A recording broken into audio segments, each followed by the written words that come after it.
Welcome everybody to Indiana Basketball Weekly Show. I screwed that up, Steve, and we're live. That's a good thing, huh? I'm your host, Mike. I'm your host, Mike Goodpaster, here with my co-host.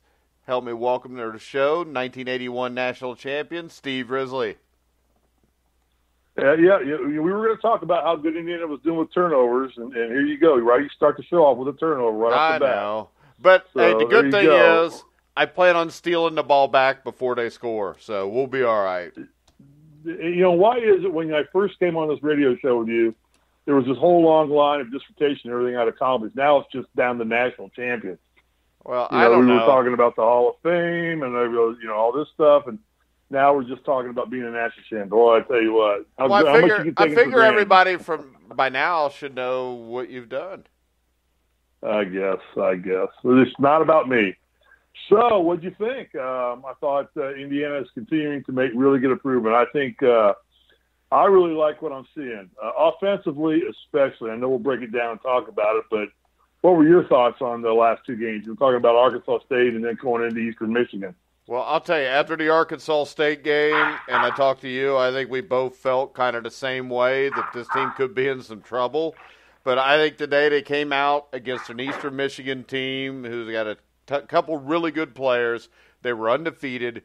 And the thing that I really liked in this game, and we've talked about it before, turnovers and defense. Defensively, only gave up 67 points. But the thing that really stood out to me was the Hoosiers only committed 8 turnovers against a team that entered the game as one of the top 50 in opponent turnover percentage. And that's true. And that was a very marked thing that I looked for. And actually, that's the second game in a row they've had less than turnovers. Against Arkansas State and against Eastern Michigan, they only had 8 turnovers in each game. And I think that's an area where the team really needed to improve upon. Because of their lack of maturity, they've had to get better control of the ball. And as they get into the situation now, the run they're making now, they're going to start really playing some ranked teams and some Big Ten teams. Ball control and controlling the basketball and possession is going to be critical. But I agree with you. 8 turnovers in each of these two games. And what I think caused that, Mike, was we're starting to see a real settling of their offense. Their offense is really coming into form, getting under control. The guards are starting to control tempo a lot better. I felt against Eastern Michigan, we controlled the tempo for the entire game. I really felt we did. Now, what's funny to me, I'll let you comment on this too, is what we thought was going to be our weakness, which was our inside play, and our strength was going to be our guard play. Right now, I'd flip that and say our inside play is going to win ball games for us right now. I'm seeing, a burst to the high post, ball penetration getting into them, and immediate turn and looking for players underneath. We opened the game with a really good dunk by Morgan, and that followed up with 3 or 4 times down the court of the same thing. And I think I looked, it was 16 minutes at the 16-minute mark before I thought we really took our first three-pointer. And that tells me we're looking to get the ball inside. Good things are going to happen. Our shooting percentage is going to go up. Foul counts on the opponents are going up. I know we got them into foul trouble because of our inside play. So good things come by controlling tempo and by getting the ball inside. And when we started shooting threes, they were kick-out threes. They weren't dribble down the ball down court, never get it past the three-point line and fire. What do you think about all that? Yeah, I mean, it impresses me too because I thought the guards would be the big thing here, and they haven't really played that well until today. And I think a lot of that was from the inside play of guys like Davis, Morgan. I think they did a great job. Freddie McSwain comes off the bench, 10 points, 9 rebounds. But the thing that stood out to me was defensively.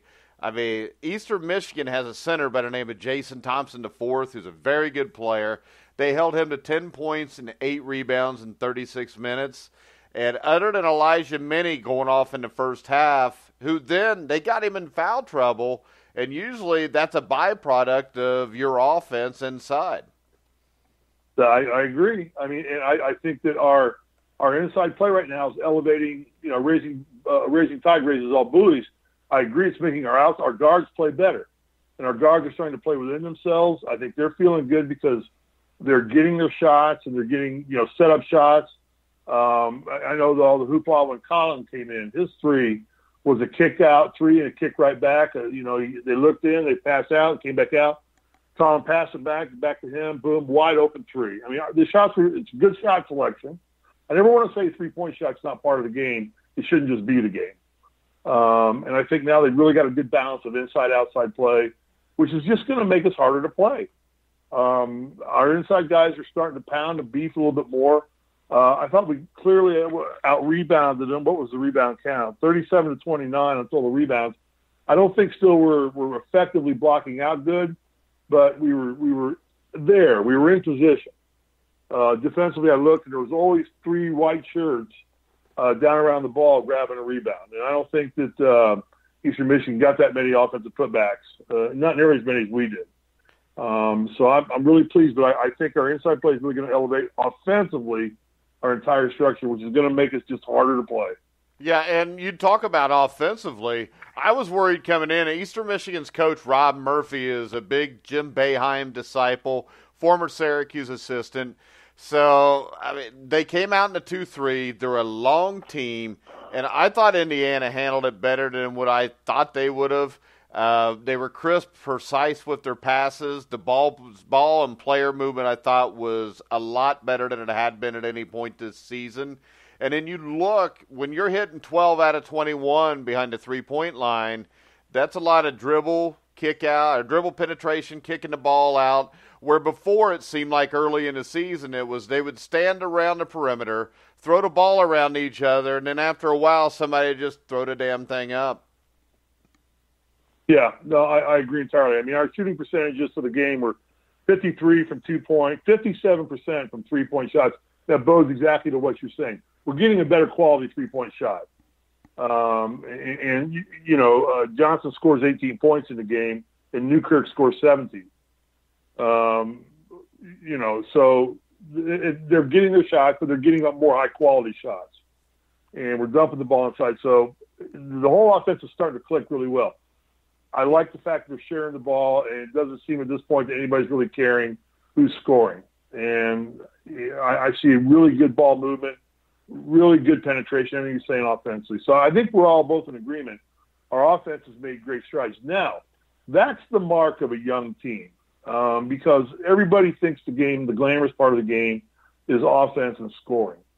And as happy as I am offensively, and I say it's a mark of a young team because they quite still don't have in their mindset they really want to go down to the other court and play defense.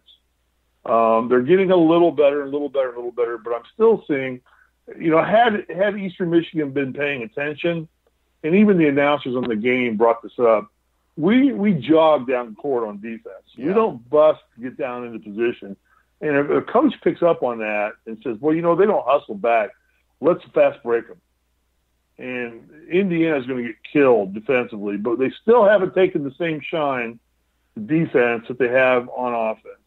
What do you think of that? Yeah, and usually you would think defense would be the first one to come around because defense is just about being aggressive and getting after it most of the time, I would think. The one good thing I did see is I did see people driving on the floor for loose balls, which we didn't see against Arkansas State. But I still think that they're having problems, and I think the problem comes with footwork. I don't think they're taking proper angles to get to cut people off that are driving. As you said, the blocking out's not really been there. But I do think this, from what I saw today, it was better than it was the last game. And if each game it gets a little bit better, I think this team will be all right in the long run. I agree 100%. It was better than Arkansas State. And it's getting a little bit better each game. And, I agree with you. The loose ball drills, I saw, Juwan Morgan go after one. I mean, he probably slid 6 feet and got the ball. And he went down hard for it and wrestled the ball away. We got it on the jump ball or whatever. We got possession of the ball. And those are the plays we're going to have to make. It tells me that most likely that was probably put into some drills called loose ball drills or taking the charge drills by Coach Miller, that he probably said, okay, we're going to learn how to do this. And the only way to learn how to do it is to practice it. And I remember those days when we knew that day was coming when we were going to do loose ball drills. you couldn't find a jar of Vaseline left in the locker room because everybody was greasing up elbows and knees big time because you knew you were going to be sliding for the loose ball drills and getting it. But we were scrappy. We were getting more and more scrappy. But I still think we need to transition back to defense a lot better than we're doing right now against higher caliber team. You get lazy back on defense against Duke, and you're not even going to get past half court before you just turn around and go back to the offensive end. Yeah, the difference between Duke and Eastern Michigan is this. Eastern Michigan is a team that might make the tournament. They're probably a top 50 or 60 team. Duke's a top 3 team. Exactly. And you know, we face that now. We've got Louisville coming up. We got Notre Dame coming up. We got 2 Big Ten games coming up. And we got Duke. I think that's our next 5 games, isn't it? I think so, yeah. Michigan and Iowa, I think are the Big Ten games. Yeah, Michigan and Iowa, we play, I think, at Michigan. We come home to play Iowa, and then we got Duke in Assembly Hall. And then I think we play Notre Dame at home, and we go to Louisville. So, you know, it's time to put up or shut up now. All this preseason stuff ends Wednesday night when we play against Duke. So, offensively, I think we're going to be able to handle our own. Now, we'll see, because Duke's going to throw at us, you know, big kids. And they're going to throw seasoned kids at us. You know, we know about Grayson Allen. He's a very physical player. We'll see how our young kids handle him. And we get back, you talk about defense. The one thing that I'm not seeing or hearing any of at all, which is the key to Bob Knight's school of defense, is communication. Yeah. I don't hear any talking on the court. You know those microphones, there's enough microphones on that floor to pick up that. And I'm not hearing anybody back on defense talking or communicating at all, saying, hey, you know, come into the middle, pick him up, drive baseline, cut off baseline. You know, I saw us get beat on the baseline so many times. Do our players realize put 1 foot out of bounds and you take the baseline away? Yeah. You turn him back to the middle, you just put 1 foot out of bounds. And you take the baseline away, you drive, you force him to come back into the middle where you've at least got other white bodies sitting there, white jerseys sitting there. To hope they give you some help. But if you just let him drive right by in the baseline, you're just being lazy and not getting, you know, get that cut off. Cutting off the baseline is the easiest thing to do. Just get a foot out of bounds. He's got to either charge you or he's got to go back to the middle. So, but that's communication. So I don't think we're going to get better defensively until Coach Miller really starts harping on the communication and the talking defensively. We're still playing one-on-one defense. Yeah. You know, that's how a kid gets 20 points on us in the first half. And fortunately, our inside play got him on the offensive end, really became a good defense to us because it got him into foul trouble. And then he had to come out second half. And then when you sit out, you get cooled down. You're not as effective. But I wouldn't say we shut him down with our defense as much as we shut him down with our offense by making him play defense on our bigs inside. And he got his butt into foul trouble and had to go sit for a while. So we can't play defense with our offense. I mean, that's the Tom Crean School of Basketball. You know, let's beat a team 96-94. Let's just, our defense is outscoring. And that's not, I don't think that's the Archie Miller School of defense that we're going to see. So got to improve communication, got to improve footwork. You had harped on that. I know you've harped on that since the beginning of the season about our footwork. And as agile as this basketball team is, they're I don't want to use the word atrocious, but for lack of a better word, they're atrocious on footwork. Yeah. They're not, their heads aren't swiveling. They're not moving. Their hands aren't extended. They're using defense as a period to rest right now to go play good offense. Yeah. And they're playing good offense. But now they've got to pick up the pace a little bit, and they've got to start using, you know, the time to bust their bucket down court and learning to take the great pride in defense that they're doing offensively. So communication, footwork, communication, being in position, communication, blocking out, communication, helping out whenever you can, communication, cutting off the baseline. That key word I keep using is communication. You had to really be a listener on our basketball teams because you were getting orders or the direction from Isaiah, from Whitman, from Kitchell, from Tolbert, from Turner, from Risley. We all were just talking. Ray coming down. Ray, you know, I got 33. Ray, I got 33. And, you know, you just would talk so much that you would frustrate them because you'd be cutting them off. We knew their offense better than they did. Yeah. And we knew where to go to cut them off. And that's something I hope this team gets better at. They're going to have to because the offensive powerhouse they're facing now that we try and play one-on-one. It seems to me that Archie is committed to playing man-to-man defense. I didn't see him throw a zone up yet. And I think he's just committed to playing man-to-man. That's what he wants to do. He's the coach. I love man-to-man, but you got to be damn good at it. You got to be athletic, and you got to be helping each other out. So, and you got to be talking, got to be communicating. So we'll see. We'll see. It's, that's going to be the key. I hope they spend some time working on between now and Wednesday, because without that, they're not going to be able to put up enough offense against Duke without defense. All right, Steve, we're going to go ahead and take a break to hear a word from our sponsor, mybookie.ag. We'll be back, and we'll talk a little bit more about tonight's 87-67 win over Eastern Michigan and the upcoming Duke game. We'll touch on a little bit also. We'll be back in a minute. Hey, Puckheads, this is Patrick. And Jason. From the Puck Guys podcast at the Grueling Truth Network, and we're here with one simple message. If you're watching the games, it's time to start making money. The Grueling Truth has partnered with mybookie.ag, an industry-leading sportsbook website who reminds you that where you bet is just as important as who you're betting on. And that's why the Grueling Truth urges you to check out mybookie.ag. In addition to the usual thousands of odds, money lines, proposition bets, and futures offered on mybookie.ag daily, they also have in-game live betting and a mobile site that makes wagering on the go easier than ever. So join now, and mybookie.ag will give you a 50% bonus on your first deposit of up to $3,000 in extra cash. Just enter the promo code TGT50. That's TGT50 to take advantage of this offer. Where do they got to go, Jay? That is a smart-looking question, Pat. They need to go to visit mybookie.ag, courtesy of the Grueling Truth Network, and enjoy your winning today. Mybookie.ag. You play, you win, you get paid. Welcome back to the Indiana Basketball Weekly Show on the Grueling Truth Sports Network, of course, brought to you by mybookie.ag. I'm Mike Goodpaster, here with former Indiana Basketball Hall of Famer, Lawrence Central legend, member of the 1981 National Championship team, a member of the 1979 NIT Championship team, Steve Risley. Was that good enough, Steve? Thank you. Now I feel good about myself again. We know how important it is to feel good about yourself. Oh, plus he was an all-state quarterback at Lawrence Central, too.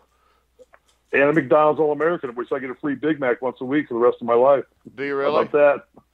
No. I didn't think so.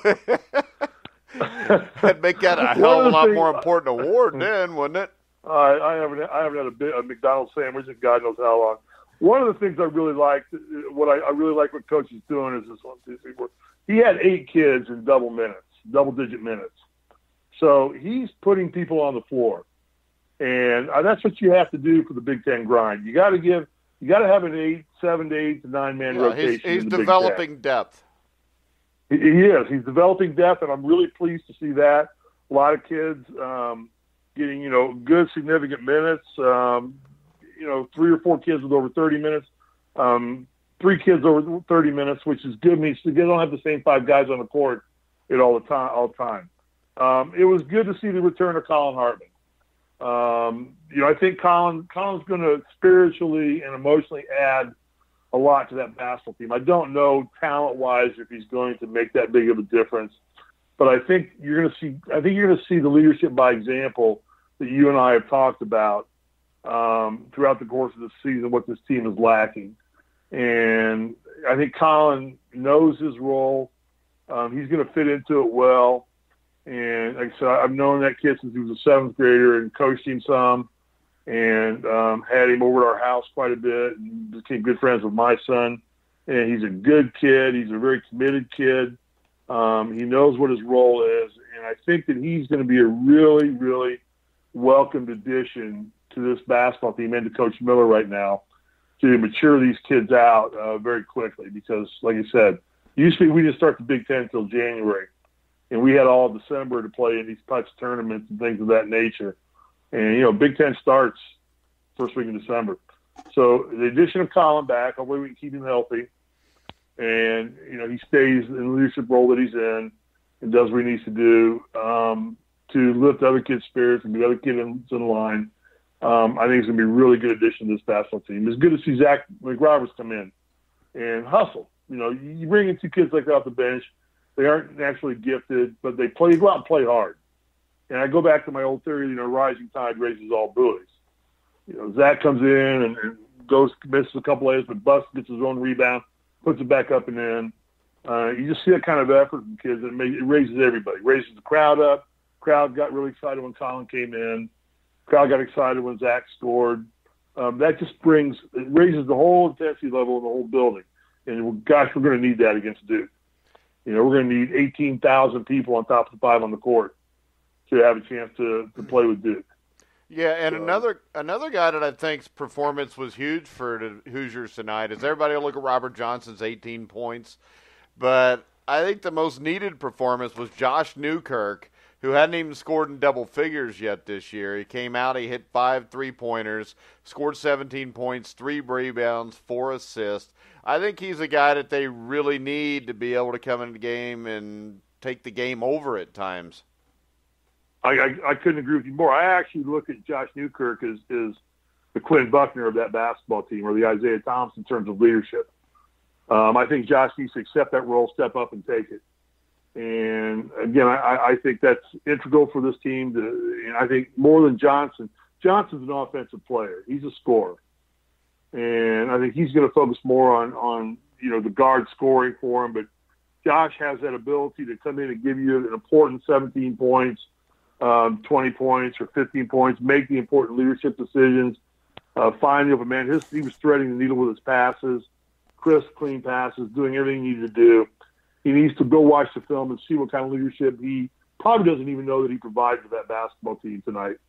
And understand that. And hopefully Coach Miller sees that too and anoints him, a leadership position. I mean, maybe time to start naming some captains on that basketball team. Colin's obviously going to be one of the captains, I think. But, Newkirk would be another kid who'd be my pick for a great captain. He seems to me to be the kind of kid, the more pressure you put on him, the more he's going to respond and play well. And I go back to the game got, I don't want to say easier for them. It got healthier for them because our inside play was so strong. And it just did not allow defenses to collapse on them. So, but they're making the inside play good because they're getting the ball into him. So it's a good offensive cog. A weakness our guards need to get better at is, we're getting burned still pretty easily on 3-point plays. I know Eastern Michigan was only 9 for 21, but they had more of those 21 3-point attempts they took. I would say probably well over half of them were uncontested 3-point shots. Yeah. And you do that against Duke, and they're going to eat you alive. Duke will shoot 50% from the 3-point line in a big game like Indiana. And don't think this isn't a big game to Duke, too. Yeah, so this is a very, very, very important game for them to win, just as it is for us. I don't care who's good, who's number one in the country or what. Duke knows they don't want to lose this ball game. They want to make a statement game for Duke. So we'll talk about Indiana Duke a little bit. Do you have any more hope in this game than you did when I talked to you after Arkansas State? Well, you always have hope, but hope's not an option. I mean, what I see is a little more encouraging because I see improved play the last 3 games in a row now from Indiana. Realistically, would I go bet my farm on Duke or on Indiana? No, I wouldn't bet my farm on Indiana. But what I really want to see out of this game is I want to see us play a good first half. And I want to see us get into the game, and you go into halftime not defeated. You go into halftime thinking you can win this game. And then you come out the second half, you get a couple good breaks to start second half, everything changes. I mean, Coach Knight used to say the most important part of any basketball game are the first 5 minutes of the second half. So I've not seen Duke play yet. I know that they're very physical, they're mature, but I like our inside play. We're cutting good, but I think that people are going to zone that, and we better be able to handle that zone. Eastern Michigan zoned us, and we broke it pretty easily, but Eastern Michigan is not anywhere near as quality a team as Duke's going to be. No. So, but the more we kick in and kick it back out, we're going to get those wide open 3-pointers. And I have faith that, that Newkirk and Johnson and even Hartman, can consistently hit those shots. Collins shows it comes in, fires a three right off the bat, and nails it, nothing but the bottom of the net. And our two guards get 18 and 17 points, off of perimeter shooting. So, but the key is going to be continue to get the ball inside, and our inside play continuing to improve like it's doing. Like I said, realistically, I don't know that we can beat Duke, but it's a nationally televised game. It's a huge rivalry. The Assembly Hall is going to be rocking and rolling. Who's doing the game? Dickie Vitale. He does all the Indiana games still. Is it it's an ESPN game, I'm sure, isn't it? Yeah, I think it is. Yeah, I'm sure, because it's that ACC Big Ten challenge that they put on. So it's going to be fun. I mean, I'm more excited about watching the game now than I was scared about watching the game 2 games ago.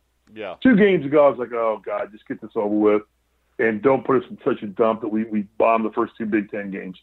Now I'm thinking we have a real opportunity to make a statement about Indiana basketball. I mean, that statement doesn't always have to be a win.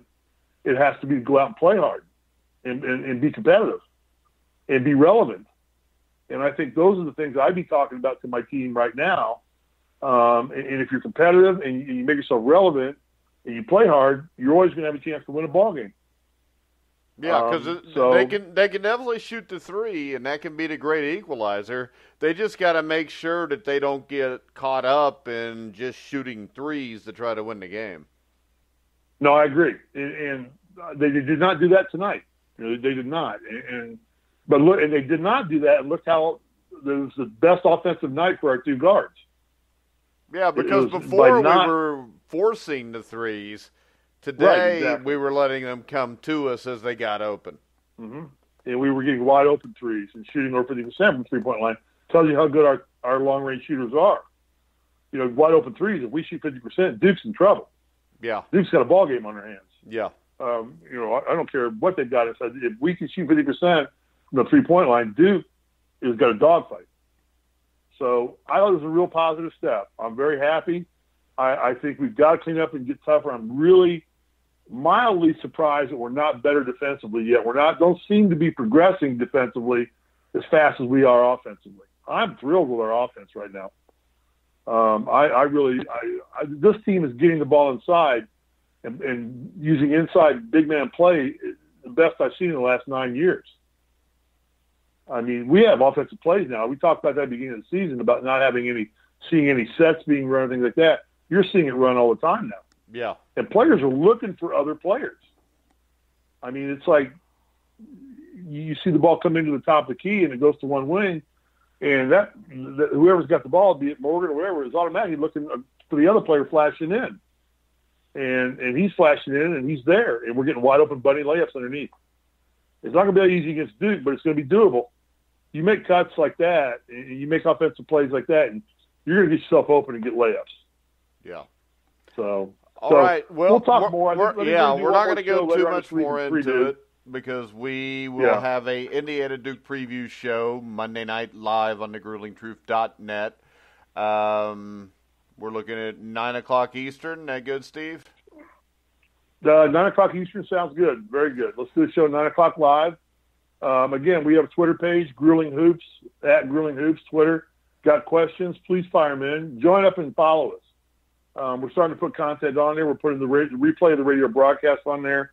I'll start putting a lot more content on there, as I'm sure you'll have comments to put on there too. And let's get some dialogue going and see what we can do. But all in all, if you had to tell me, I would say our preseason, what I would call the end of the preseason now, I would say we're a strong C+, B-. I think this team is really made good improvements. Beginning of the game, obviously, Indiana State was an F. That was just an F effort. And now I think we've brought our scoring, our grade point average up to a strong C+, B- there. We're there. And the only reason I hold us back there is because I just don't think we've gotten defensively where I hoped we'd be at this point in time. But I think that's just a maturity thing that coach is going to have to overcome and get these kids to understand the value of playing defense. So let's see what happens. Let's do some homework, and let's get back on the air Monday at 9 o'clock Eastern time. Yep. So Monday night, 9 o'clock Eastern, we'll have Indiana Basketball Weekly, Indiana Duke preview show. And then Wednesday night after the game, we'll be live right after. So you can go to the Grueling Hoops, at Grueling Hoops, ask any questions on there. We can answer them on air. Or you can go to Spreaker. We can answer them on there. They got a chat button where you can get in, make any comments you want. So we're going to wrap it up until Monday night for that Indiana Duke preview. Remind everybody you can go to at Grueling Hoops on Twitter. You can go to thegruelingtruth.net for all of our content. Also, check out Tuesday morning at 10 Eastern Live. We will have former heavyweight contender Chuck Wepner, of course known as the Real Rocky, will be on our Boxing Legends show. So I think we're about done for tonight, Steve. So we will see you guys back here Monday night, 9 o'clock on thegruelingtruth.net. So for Steve Risley, I'm Mike Goodpaster. You've been listening to The Grueling Truth, where the legends speak.